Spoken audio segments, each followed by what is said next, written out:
Serena Williams being on a GLP-1 grabbed all the headlines, but honestly, that wasn't the only GLP-1 story this week. There are a few things that could shake up the entire market. Let's break down the 7 biggest GLP-1 developments you might have missed this week. Let's start with the science. A massive study tracking over 86,000 people found that GLP-1 drugs aren't just about weight loss and diabetes. They might actually protect against cancer.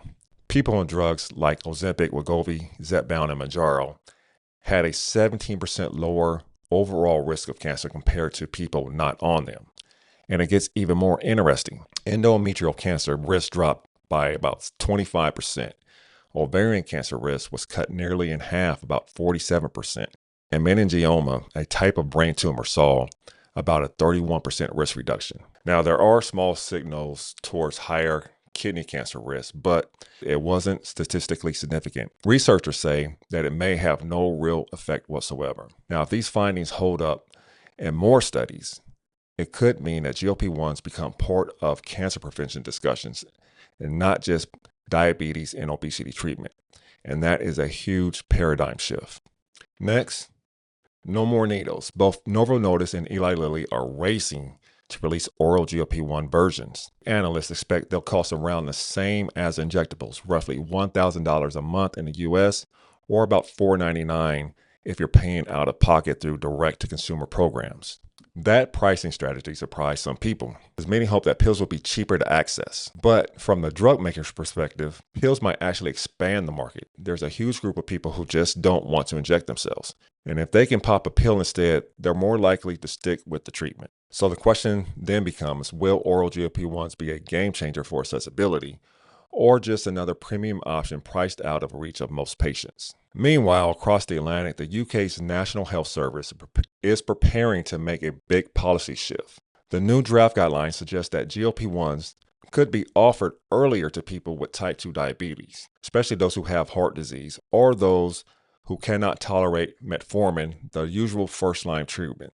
Right now, many patients get GLP-1s after trying multiple other drugs, but moving them earlier in the treatment pathway could change outcomes dramatically.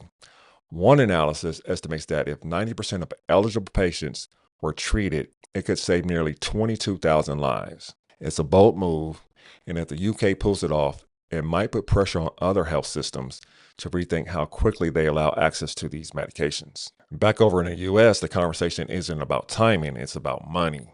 A new analysis in the Washington Post argues that even at their current high prices, GLP-1s may actually be cost-effective when you factor in long-term health benefits. Why?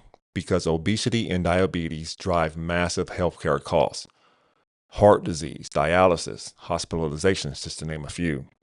If GLP-1s prevent those outcomes, they might save the system $21,000 to $28,000 per patient in the long run. That's why some economists and policymakers are pushing for bulk purchasing, government negotiations, or even subscription models, similar to how Louisiana pays for hepatitis C drugs.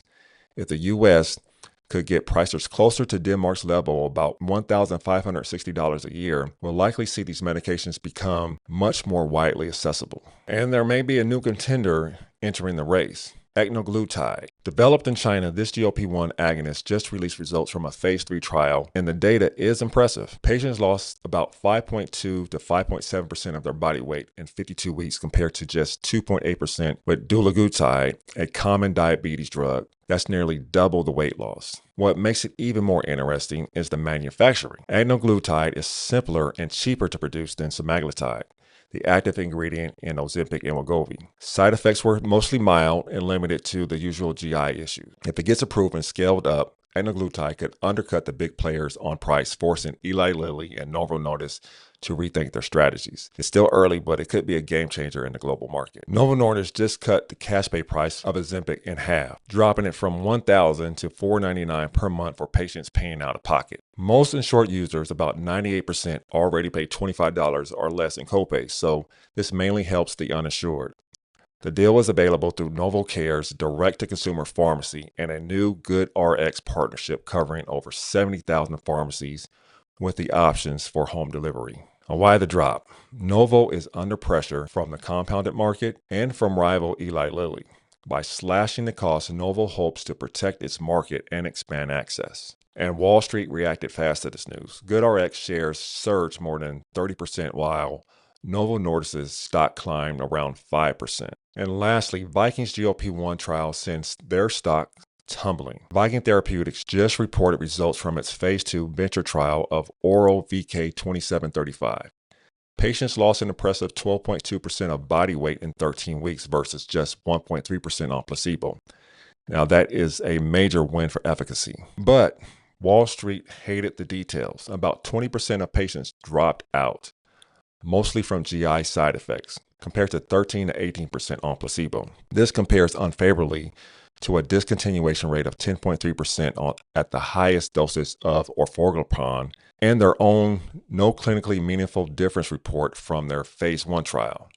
That raised red flags about tolerability. The results, Viking's stock collapse, falling nearly 35 to 42% in a single session. Meanwhile, rivals Novo Nordisk and Eli Lilly ticked higher since weaker competition eases pressure on their market dominance. The takeaway, in the GLP-1 race, weight loss numbers aren't enough. Investors want proof patients can actually stay on the drug long term. Those are the 7 items that you may have missed on GLP-1s this week: cancer protection, pills instead of shots, a UK policy revolution, cost debates in the US, a new competitor coming out of China, and Viking stock tumbling due to tolerability issues. Serena Williams might have stolen the show, and rightfully so, but the science, the policy, and the competition behind these drugs are what will truly shape the future. So what are your thoughts on these 7 news items related to GLP-1s? Let me know down in the comments. And don't forget to like and subscribe. I'll see you down in the comments, and I'll talk to you later.